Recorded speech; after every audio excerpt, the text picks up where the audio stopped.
Hello po, ito na yung part 2 na aking ano. So, ito mapansin nyo, di ba? Nagbawas tayo. Ito na yung finish niya. Hindi ko na naipakita kasi minamadali na itong kunin ng nagpagawa. Ayan, so, mamaya po itatahi ko yan na ano. Di ba, ayan, kita nyo po yung pinaka dating guhit natin. So, hanggang dyan lang talaga siya. Kaya hindi po pwedeng kung saan yung putol doon natin puputulin kasi mali po yun.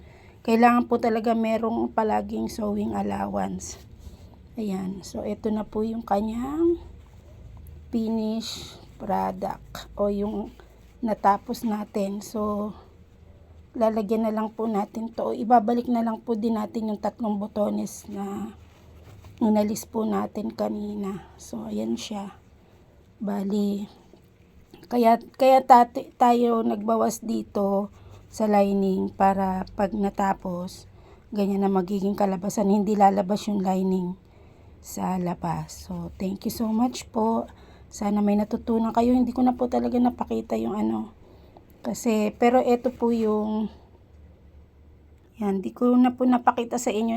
Ito po tinastas natin yung kanina para makalusot tayo dahil yan po ay baliktaran. So, pag baliktaran po, kailangan dyan ng masusing diskarte para matahi po natin itong part na to.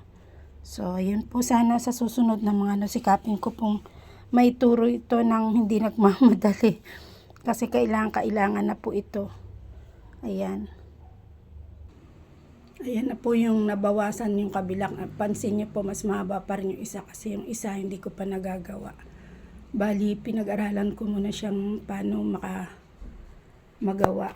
Kasi nga po, ito ay, ayan, baliktaran po yan. So, hindi po tayo basa-basa makakapanay pag ganyan. Ayoko naman po siyang ipadaan sa sleeves kasi mas marami operation ang maapektuhan.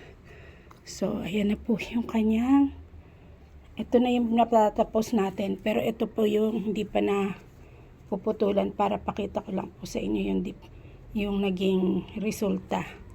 So, di ba? Kaya, ayan. Nakuha na po natin yung pinaka sukat, yung pinakahaba. So, thank you so much po sa mga susunod pa uli.